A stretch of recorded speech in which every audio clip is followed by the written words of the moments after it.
was asked to give a talk at quite short notice, I think to fill in a gap in the program. So I'm going to give a sort of off-the-cuff talk. It will probably meander a little bit, but I'll try and have some structure to it. Basically, my talk is aimed at the early career researchers in the centre and in this room. And I'll be talking about a range of topics, including, of course, coral reef science, but also the interface between science and reef management, reef governance, policy making, and as David intimated, over the last couple of years, many people in our centre, including myself, have been heavily engaged in that sort of contested, overlapping arena as issues around the Great Barrier Reef and coral reefs in general globally have come to prominence. So I'm sure many of you are aware of UNESCO's concerns over World Heritage areas, and in the marine realm, many of those are in coral reef regions, and there's a global issue for many of the natural World Heritage areas in terms of the impact of both local stressors like fishing pressure and runoff of pollution, as well as, of course, the global impact of global climate change. So I'll just launch into this. I will talk a little bit about science, but the emphasis is more on that sort of interface area that I described a moment ago. These are two papers that I've published in the last couple of months. This one up here was an editorial or a commentary in Nature Climate Change, and this one was a science policy forum in Science magazine. I've also got two more papers currently in review that deal with the issue of cumulative impacts. Cumulative impacts, I think, are a real research gap, and in fact they've been identified as such by agencies like GBRMPA and also NOAA and other agencies who depend on information from the science community in order to improve coral reef management. So I will talk a little bit about those four papers, but not much. So basically, I'm going to talk about some of these concepts, the dynamics of ecosystems. Everyone in this room is familiar with the concept of regime shifts. I'll talk a little bit about shifting baselines. I want to also talk about cumulative human impacts from multiple human drivers. Some people call those the stressors. I don't like that term, but anyway. And I'll also talk a little bit about governance and policies in the context of all of this science that precedes it in that list. I'll also talk about more or less a historical storyline of what's been happening to governance and management on the Great Barrier Reef, and also trajectories of the ecosystem through time. So I'll talk very briefly by way of introduction about the establishment of the Great Barrier Reef Marine Park, which began in 1975 with the passage of the Great Barrier Reef Marine Park Act that led to the establishment a year later of the park and of the Great Barrier Reef Marine Park Authority. In 1981, the Great Barrier Reef was, I think, the first marine natural World Heritage area to be listed by the World Heritage Committee. Then I'll talk about some of the landmark shifts in governance, largely in response to changes in the ecosystem that have occurred in recent years. Particularly, I'll talk briefly about the rezoning of the reef in 2004, which initiated, as a requirement of the amended 1975 Great Barrier Reef Marine Park Act, the 5-yearly report cards called the Outlook Report. So the first one, 5 years after the rezoning, was in 2009. The more recent one was in 2014. I was appointed by two federal environment ministers to review both of those reports. Each one had 3 reviewers. So I'm probably one of the few people on the planet who's read all 550 pages or so of both of those reports. And they have increasingly come to prominence, particularly the more recent one, which also led to another report called the Strategic Assessment Report, which I'll also mention briefly. That leads us on to something called the Outstanding Universal Value which is World Heritage jargon for the condition of the reef, if you like. So I'll talk a bit about the endanger issue, about UNESCO's concerns, about the dialogue that's ongoing between UNESCO and the Australian government. And as you're probably aware, next Monday, Tuesday, Wednesday, I think it is, the World Heritage Committee is meeting in Bonn, and they will make some decisions and recommendations about the next iteration of this dialogue between UNESCO and Australia over the Barrier Reef. And I'll conclude with some thoughts on what will happen in the future, what are the challenges, how is the reef tracking, and I'll talk about the government's new plan. It's called the Great Barrier Reef 2050 Sustainability Plan, and UNESCO has elevated the importance of that plan to a level that I think has surprised many people, and I'll talk briefly about that. So I will show you this slide repeatedly as I ramble on, just to ground us again in where we are within the talk, so that it doesn't just become a complete ramble.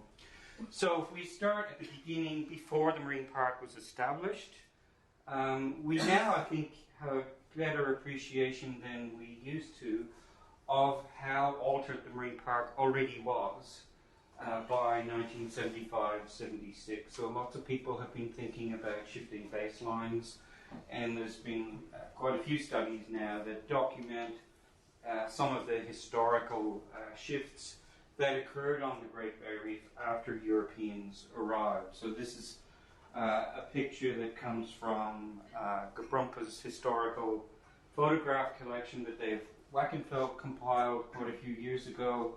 I published an example of that a few years back in a tree paper. This is near Bowen. It's actually not that far from Abbott Point. And it looks like a degraded mudflat today, but it used to have very vibrant fringing coral reefs. Those fringing coral reefs have basically been decimated, and that downward trajectory largely happened before the marine park was even established. No doubt it continues even today, but the fringing reefs close to the mainland are very inadequately monitored, and it's basically too late to quantify a lot of this downward trajectory which has occurred. In the last few years, there have been 4 studies that looked at the trajectory of coral cover, and they cover different periods. All of them use the AIMS monitoring program, stopping at different times. There's been some bickering about the causes of the decline, but there's certainly not much disagreement in the overall picture, which is that about half the coral cover on the reefs that we have data for have declined, and that cover loss is very patchy. It's greater near shore, much less further offshore in the northern Great Barrier Reef. So the coral trajectory is just one example of long-term, slow degradation in many parts of the Great Barrier Reef. We could look at similar trajectories for turtles, dugongs, sharks, fish, etc., etc. And we have varying degrees of data and information over different timelines for those different categories. The realization that all was not well with the marine park probably came to a head by the mid to late 1990s. And I think you could quite fairly describe the 1980s and 1990s as the sort of lost decades where ongoing degradation was poorly recorded, and where we had a sort of false sense of complacency about the adequacy of management on the Great Barrier Reef. That has certainly changed. So by the late 1990s, Gebrumpa, the Great Barrier Reef Marine Park Authority, began to talk, I think, much more seriously with the science community at AIMS, at JCU and elsewhere, about the information that was available. Remember, this predates the Outlook reports, which are an amazing summary of all of the research that's been happening in the last 5 years. So the information was hard for Gebrumpa to get at, and it was much more fragmented, I think, than it is today.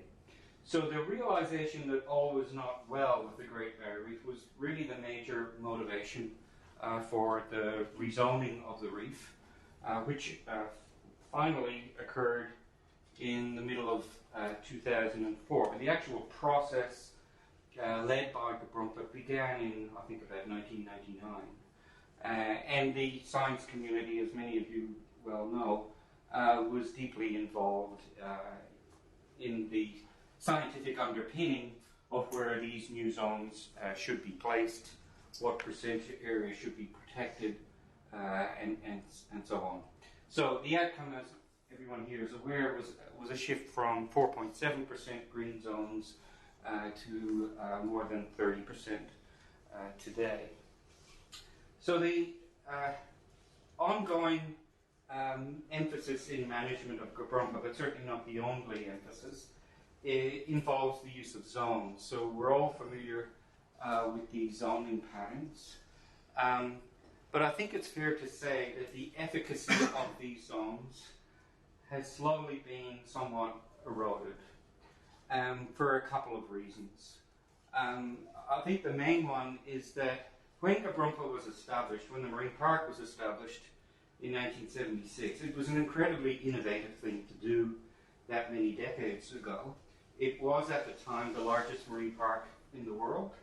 It was a completely novel thing to do, to design de novo a new Commonwealth agency, Gebrumpa, whose job it was to manage just about every human activity occurring at that time within the boundaries of an area the size of Italy. Right? In 1976, that was an amazing thing to do.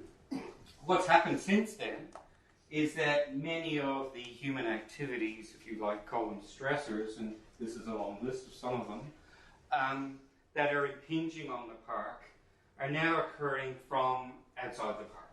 So in particular, the pressures from coastal development, from runoff, from port development, from shipping, from trade, etc., largely are missing from this list. There is a mention of shipping here, and it says that you need a permit to drive a ship through these zones other than in designated shipping areas. Well, that's a big exclusion, because now the designated shipping areas crisscross the reef in a way that they certainly didn't in 1975 or 1976.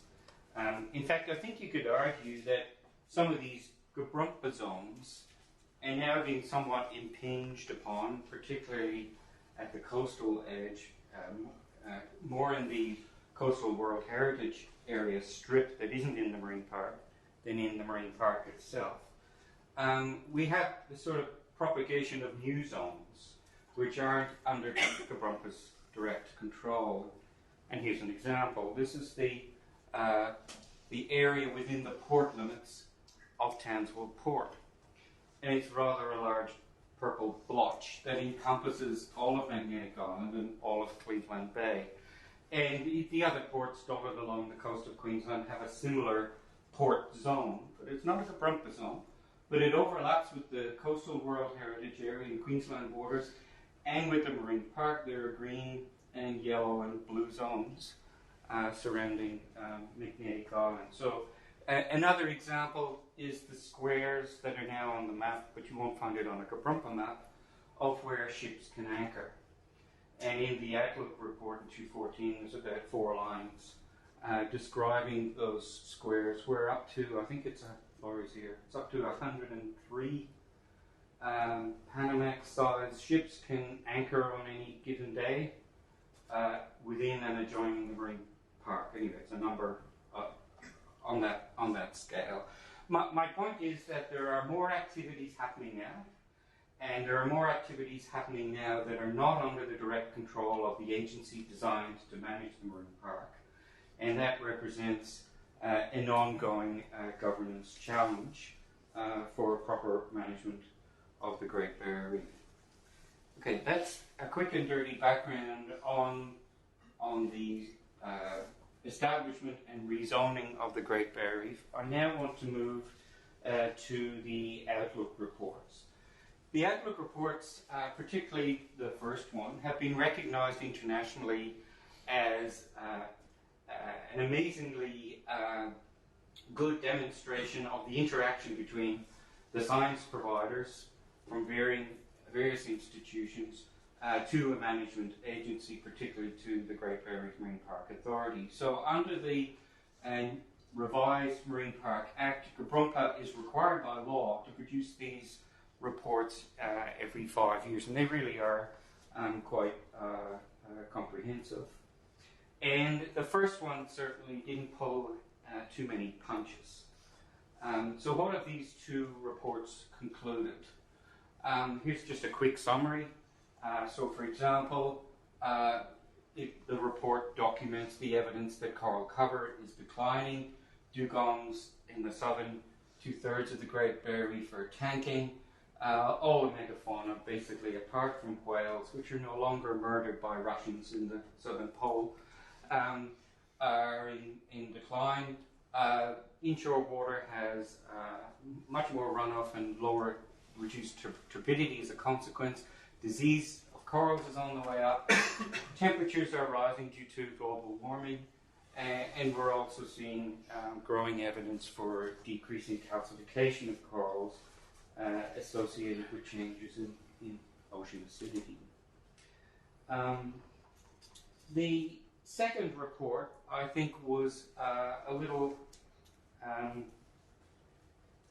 less discerning in how it described the ongoing trajectory of the Great Barrier Reef. It really depends on which part of the report you read. So understandably, these huge documents are written by a committee, and some of it is clearly written by scientists who are experts in the issues that they are writing about. In the 2014 report in particular, there were quite a few chapters that were much more bureaucratic. There was one, for example, that congratulated the Commonwealth and Queensland governments, or one section, for the success of turning around the runoff of nutrients into the Great Barrier Reef Lagoon.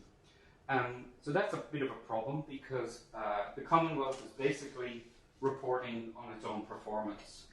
It's not an independent report, and I think there's an issue of whoever's writing that report, of pressure being brought to bear on them to perhaps gild the lily, or come to a conclusion that's not quite as bad as it might otherwise have been.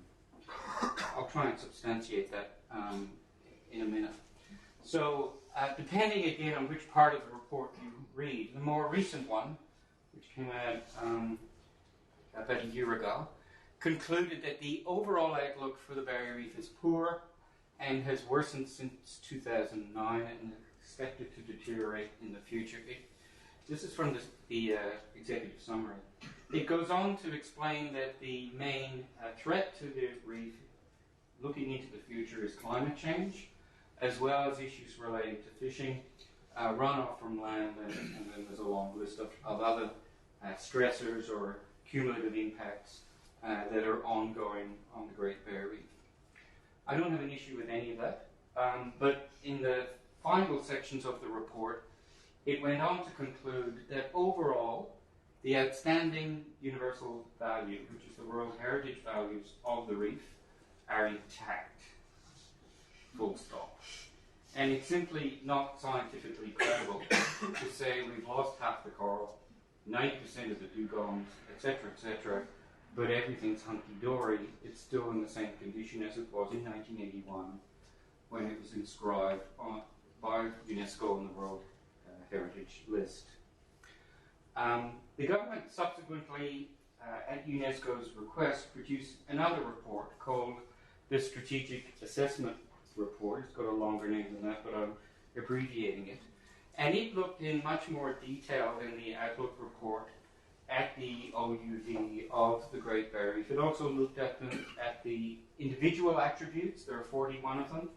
And it looked at them at a regional scale. It looked at the north, central, the southern, and inshore and offshore Great Barrier Reef. And it came to a rather different conclusion.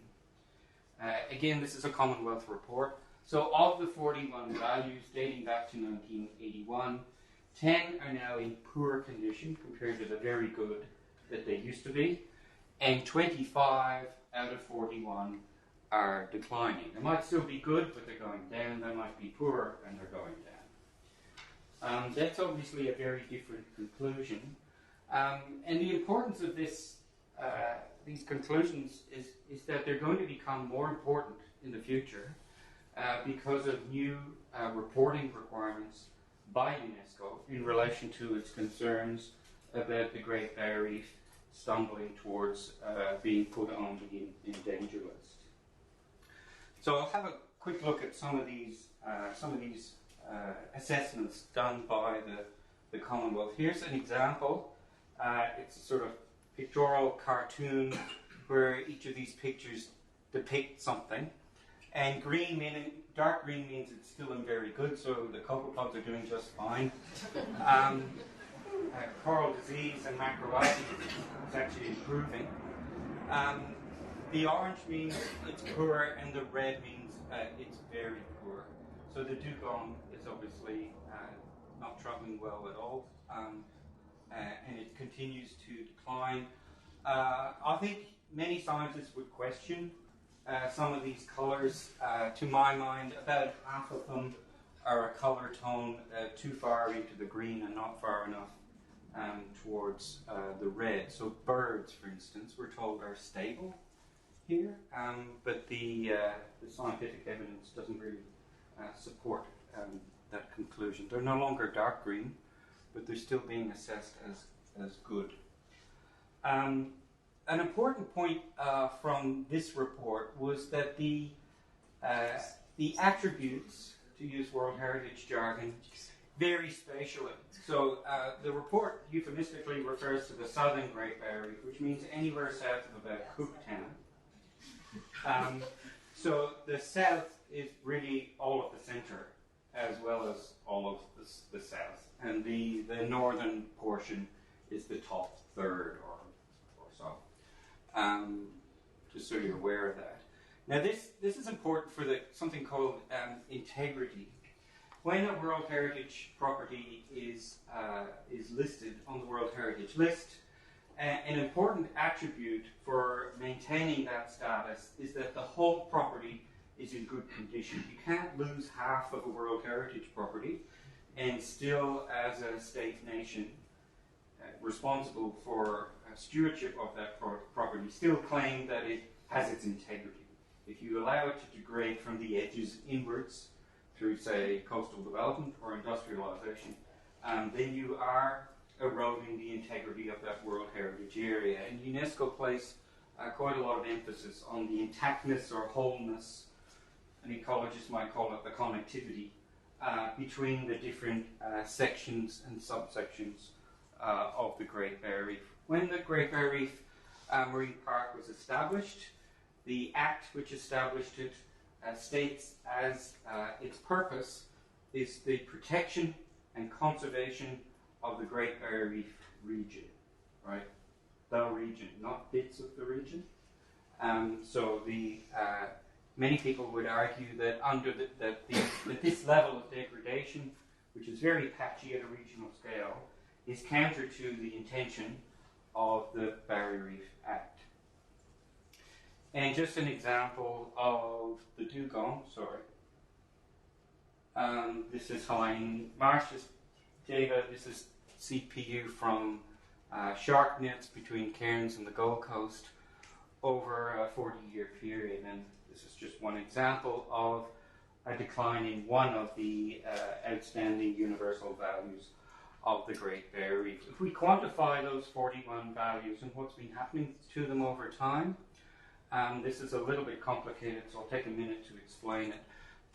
There are basically 41 attributes. When Australia made the case to UNESCO for putting the Barrier Reef on the World Heritage Area, it listed 41 reasons. And they fall into different criteria with Roman numbers, which UNESCO uses for all of its World Heritage properties. The important column here is the last one in green, which shows the proportion of the values. So there are 13 in that criteria, 6 in this, 8 in that, and so on. This is the proportion of those values which are in decline, according to the Commonwealth's own assessment. And so between 40.5 and 2/3 and 3/4 of each of those categories of attributes are currently in decline. So clearly there's a contradiction here between the Commonwealth Strategic Assessment Report and the 2014 Great Barrier Reef Outlook Report, which concluded that if you look at the whole Barrier Reef as a whole, everything's 100%, or sorry, 0%. It's still perfect. And that's clearly not really the case. I want to move on now and talk a bit more about the Outlook Report and also the dialogue between UNESCO and the Commonwealth of Australia. UNESCO have asked Australia to develop a plan for sustainability of the Great Barrier Reef into the future. This is part of an ongoing dialogue that began about 3 years ago with a site visit by IUCN and UNESCO to Australia, and several people in this room met with them and briefed them 3 years ago when they visited Townsville and other centres. They initially came because of their concern over Curtis Island and Gladstone Harbour, and the construction phase, which is now almost complete, for coal seam gas export facilities and coal ports within the Gladstone Harbour region, which they felt were, quite rightly, were impinging on the World Heritage values of the World Heritage area adjoining Gladstone Harbour. They also learned during that visit that there were other things going on, and they were subsequently informed by Cabrumpa's 2004 Outlook Report. So that site visit occurred in 2012, in between these two Outlook reports. And since then, UNESCO and the government have had this ongoing dialogue where UNESCO is basically putting some pressure on Australia to do something about this ongoing downward trajectory of the Great Barrier Reef and of its OUV, which UNESCO are so concerned about. I don't think that's a bad thing. It's actually demonstrating that the World Heritage Convention is working, in that the government of Australia is responding, at least in some senses, to the concerns that UNESCO has. So the government has come up with this 2050 plan. It's called the 2050 Great Barrier Reef Sustainability Plan, I believe. It's a very important plan, and it's more important, I think, than many of us realised when the first draft of it was released. I'll explain that in a moment. So the draft 2050 plan, the 2050 plan is meant to be target-based. So it sets targets for achieving goals in relation to the ongoing trajectory of stresses and the responses of the Great Barrier Reef ecosystem. It will require a lot of shifts in how monitoring is done in order for this plan to be successful. It will also require a lot of extra funding to operationalise the plan, and I'll talk to those two issues in a moment. The government released a draft of the plan for public comment late last year, and I'll just talk you through some of the responses to the draft plan from the science community. So this is the normal process whereby a government puts out a new statement. It might be a white paper or a proposed new policy, and it solicits public input and comment designed at improving the final draft of whatever the policy document is. The reaction from the science community was not entirely favourable to the draft plan, let me put it that way.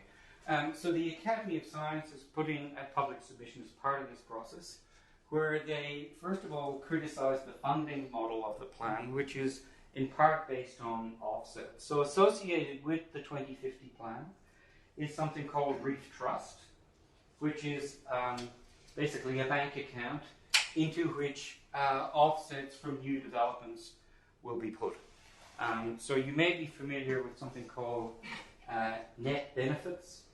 So in the 2014 Outlook report, but not the 2009, there's some language in there about how we can offset ongoing damage from new port development, new dredging, etc., by basically having a levy for new developments and putting that money into a bank account, which we can then use to do something good for the Great Barrier Reef, and the net effect will be positive. I don't find that net effect argument incredibly credible, and there's quite a big literature on offsets. People like Bob Pressey, Alana Gretsch, and others have written quite a lot of really interesting stuff about the concept of offsets and whether you really can get a net benefit. Part of the problem is the time lag between the purported benefit and the damage, which may have occurred 20 years before the benefit actually materializes, and also the benefit is spatially disparate from where the impact is occurring, which means that the integrity of the Great Barrier Reef will be more and more impacted the more and more development is allowed, the more and more offsets. It's slightly perverse, to my mind at least, to argue that the more we allow new development and damage to occur on the reef, the better protected it will be. But that is basically the argument. Many people have a problem with using offsets to fund the 2050 plan. The draft plan at least, completely ignored climate change, which both the 2009 and 2014 Outlook reports identified as the major threat to the Great Barrier Reef. And it doesn't address the concept of cumulative impacts. I'll come back to some other reaction by other elements of the science community, but I want to just take a brief sidestep now and actually talk about the science of cumulative impact very briefly. And that goes to one of the four papers that I mentioned excuse me, at the beginning of the talk. This is the Sheffer et al. Science Policy piece, which came out in March this year, where we looked at three iconic World Heritage systems around the world. This is a wetland in Spain, the Amazon Basin, the Great Barrier Reef. Each of these three natural World Heritage areas is threatened with being placed on the in danger list by UNESCO. Each of them is being impacted by climate change. In fact, it's hard to think of any ecosystem, World Heritage area or otherwise, which isn't being impacted by climate change today. In addition, they're all being impacted by local stressors or local human action. So logging, runoff, changes to the water table, draining swamps, and so on. The stress is different among the places. But the point of this paper was, if we look at each of these individual stressors, the ecosystem will respond as each of those increases. But the critical issue is, how do they interact? And typically when an agency deals with multiple stressors, they will often make a list of them, and then they'll deal with them one at a time. And the ones that tend to get dealt with are the ones that are tractable, affordable, socially acceptable, politically acceptable. So the glaringly obvious omission from the 2050 plan, 2050 is 35 years into the future, remember, is that there is no plan to reduce the major stressor identified in the Outlook report, which is climate change. Australia's record on tackling climate change is woeful. So this week, the Australian government cut the renewable energy target by 30%. The government has also scrapped a price on carbon. I could go on with other policy shifts. They have reduced funding to Gabrumpa, so Gabrumpa no longer has a climate change unit, which used to employ 8 people. So that's a big issue for the plan. Going back to this paper, the point of it was that we need to consider the impacts of climate change on this axis in relation to the strength of other local stressors. So if we think of a safe operating space for an ecosystem like a coral reef. The coral reef will flourish if climate change is at a low level and if local stressors is also at a low level. But as each of those increase, the likelihood of it crossing this boundary into a degraded condition increases. There's also an interaction between these multiple stressors, or cumulative impacts, if you like. So a reef that's not suffering from climate change can potentially endure a larger degree of local pressure and vice versa. You can look at this either optimistically or pessimistically. You can argue that we could build the resilience of coral reefs to climate change by reducing local stressors like runoff. Or you can look at it pessimistically and say that the inevitable impacts of climate change are being exacerbated by the inevitably growing impact of multiple stressors. And that really brings to focus the issue of what's the trajectory of these stressors on the Great Barrier Reef. And so I'll show you a graph of that in a moment. But one of the key challenges which the 2050 plan will need to address, and which the final plan says it will address, although it doesn't say how, is gaining a better grasp scientifically on what cumulative impacts mean. How do we study this? What are the interactions between things like fishing pressure, pollution loads, and increasingly climate change? So my colleagues and I have started to get into this area, and I gave a talk on this about 2 years ago, maybe it's 3, in Western Australia that probably a few of you were at. And we've just submitted that paper. It was one of the 4 papers I mentioned, and this is just one of the results from that graph. So it's a modelling study where we look at the dynamics of fishing pressure, climate change, and pollution simultaneously.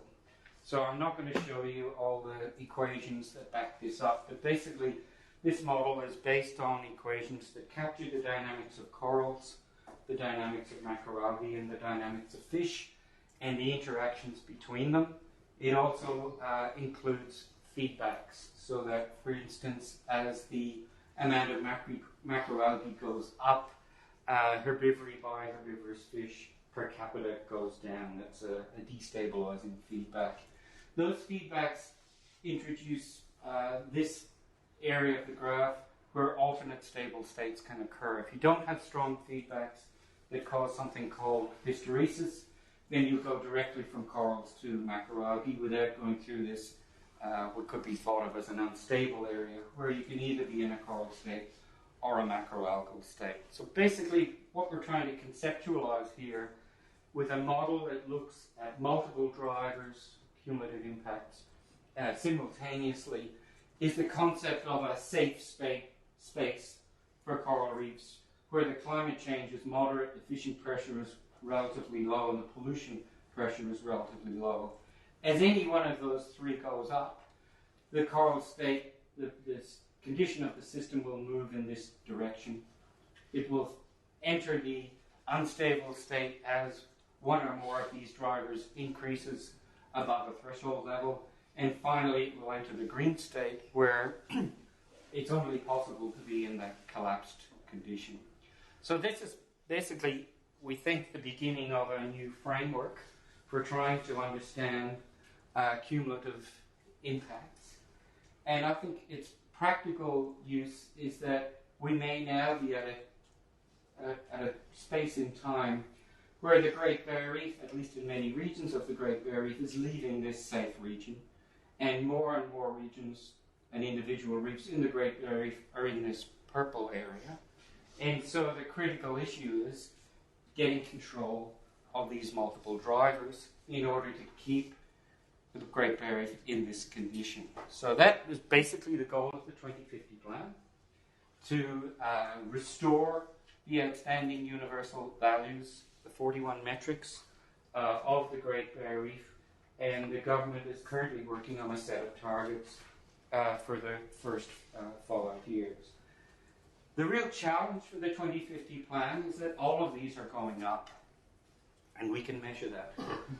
So one of the papers I referred to at the beginning was our Nature Climate Change paper, which looked at the growth in some of these metrics. So this is the projection for coal production. These are Mineral Council trajectories. This is the trajectory under the Newman government's white paper plan to double agricultural production in Queensland. This is the trajectory of recreational boating licenses. There's now 250,000 recreational boats in Queensland. That's one for every 19 people, I think. And it's growing like the clappers. And this is the population in the catchment region, in Queensland. You just look at that graph and go, oh my God, if the reef is struggling at this level, according to the 2009 and 2014 report, how's it going to cope with this? And I think that really does relate to moving from the green zone to the purple, or the red to the purple to the green zone in the model trajectory that I showed you earlier. A lot of this growth in coal is contingent on opening the Galilee Basin. So as you know, that's been an ongoing saga over the last several years, about 5 now, over whether dredging could proceed and at what level, and what would happen to the dredge spoil. So about a year ago today, this month, you might recall the controversy over dredging, and Minister Hunt announced on a Four Corners program that he was going to put a halt to dumping of capital dredge spoil within the marine park. That has now taken place. That's a huge step forward. The new Labor government in Queensland has done the same thing in coastal waters, which make up the coastal fringe of the Great Barrier Reef World Heritage Area. But the dredging itself, there are no brakes on. And equally, there is no current legislation to deal with maintenance dredging dumping. So there's 2 types of dredging. Capital dredging when you first dig a big trench, and then maintenance dredging to keep it clear in subsequent years. And maintenance dredging is not trivial. So over the next 5 years, the amount of maintenance dredging for multiple ports along the Great Barrier Reef is projected by the government to be 6 million cubic meters. That's double the 3 million, which is all a controversy around Abbott Point. So we can look at that trajectory as well. So these are current official data on growth of coal ships from Queensland ports. So this is the number of ships per year crossing the Great Barrier Reef, and this is the cumulative amount of dredging which is projected to occur in the next few years. So this is 2016 and that's 2017 if this proceeds. This is almost all contingent on opening of the Galilee Basin. So if the Galilee Basin is opened, then the amount of dredging in the next 3 to 5 years is about 40 million cubic meters, more than the 30 million since about 2001 and more than the preceding century. Right, so it's growing exponentially. So in terms of managing cumulative impacts, I would argue that this is basically a time bomb which will be superimposed on all of the other ongoing cumulative impacts from runoff, from fishing pressure, etc., etc. Okay, going back to the reaction of the science community to the draft plan, these 2 other august organizations had similar reactions. The plan won't achieve its main objective, which is to improve all of the OUV, and the Australian Museum, it needs more money. The government has argued to UNESCO that it will spend $2 billion over the next decade implementing the Great Barrier Reef Plan. That $2 million consists of the operating budget of something like a dozen organizations that have anything remotely to do with the Great Barrier Reef. Right? It includes a couple of billion for our research centre. It includes the ongoing budget of AIMS, Gabrumpa, AFMA, which is the authority in charge of maritime safety, is about a quarter of that $2 billion. There's no new money in that $2 billion, it's just the ongoing current expenditure by those agencies. The main agency, of course, is Gibraltar, and it has had a budget cut, and it's also lost a lot of expertise from the agency over the last year or two. So in order to achieve what in some cases are quite ambitious targets, which I'll get to in a minute, the government is going to have to come up with a substantive amount of new money in order to make the plan work. So these comments were made in relation to the draft plan because that was the process. The plan was put on a website for people to comment on. When the plan was finalised, there wasn't such a process. So I can't show you the reaction of all these agencies to the final plan. The final plan did improve somewhat, but I think it's fair to say it's still very much in the planning stage. The plan is in the planning stage. So let me give you my opinion on what the current plan needs to do to improve it. It still largely ignores climate change. There's a new couple of sentences at the beginning of the final plan which says, yeah, we know climate change is happening, but it's nothing to do with this plan. That will be taken care of by other Commonwealth policies, like cutting the renewable energy target. So it ignores climate change still. There are also lots of targets that could be in there that aren't. And there's a lot of confusion, I think, in the plan about what a target should be. Let me try and explain that. Some of the targets are metrics of human impact. So there's a target, for instance, which is quite high for the reduction of runoff of sediment and nutrients from land. You could think of that as a driver or a stressor or one of the many cumulative impacts. Other targets are not drivers, but they're responses by the ecosystem. So there might be a target, for instance, to improve coral cover. There isn't. There might be a target to increase the number of coral trout. What's missing, I think, is the connection between the drivers and the responses. So arguably, it would be better to have a bunch of targets that were responses and then figure out what you have to do to the drivers to achieve that outcome. So there's a target for coral trout, but how do we get there? Do we make more green zones? I don't think that will be economically or socially acceptable. Do we start recreational licenses for fishing in Queensland? There'd be a revolution. How are we going to get there? And that's really missing from those two different types of drivers that I think need a lot more thought. There's still no restriction on dredging. So arguably, if we're going to have targets for drivers like runoff, why haven't we got a target for the amount of dredging, which is acceptable for the Great Barrier Reef, or the number of ships, which is a safe level of shipping for the Great Barrier? So there's a disconnect between including some drivers, and the overwhelming focus of the plan is on runoff from agricultural land. There's almost nothing about fishing.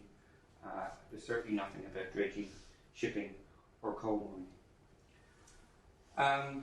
The funding model for the final plan still relies on offsets, although if the Galilee Basin doesn't proceed, that source of funding will probably largely dry up. And various groups have made estimates of how much funding would be required to reach some of these ambitious targets for runoff. And basically the amount of money, which is just the summed operating budget for all those agencies, would need to roughly double in order to achieve the targets that are currently in the plan. UNESCO will meet next week, and they're likely to accept the recommendation, sorry, not UNESCO, the World Heritage Committee will meet next week in Bonn, and they're likely to accept the recommendation from IUCN and UNESCO over the Great Barrier Reef. That recommendation was not to put the Barrier Reef on the endangered list, but instead to, and this is my wording, to maintain pressure on Australia to implement the plan. So this plan is now, if this recommendation is accepted by the committee, is now a really critical part of future action by UNESCO. So Australia will be required, according to the recommendation, to report back on the implementation and adequate funding of the 2050 plan in the next 18 months. That's an incredibly short timeline for them to improve this plan and start to operate. If UNESCO is not happy with that report, then it will be referred to the World Heritage Committee for their next meeting in 2017. And the next group after that will be in 2019, where the 2019 Outlook report, that's the third 5-yearly report, which is due in 3.5 years, will be required to document that all of the OUV for the Great Barrier Reef have improved according to the objectives of the 2050 plan, and if that's not the case, the Barrier Reef will go on the World Heritage in Danger list. Right? That's a lot of teeth in that recommendation, assuming it is adopted by the World Heritage Committee in the next few days. That's not the flavour I'm reading in newspapers in Australia, which are saying things like Australia has been removed from the endanger list. We were never on the endanger list. That dredging has been dealt with. There's been no change to dredging under new legislation, only dredge spoil dumping, and then only for capital dredge spoil dumping. So basically the pressure continues, and this dialogue between UNESCO and Australia is certainly far from over. There's a lot of pressure on the government to engage with the science community to operationalise and improve the 2050 plan. And of course many agencies like Gabrumpa, AIMS, the Academy of Sciences are more than eager to make sure that this plan is actually a success.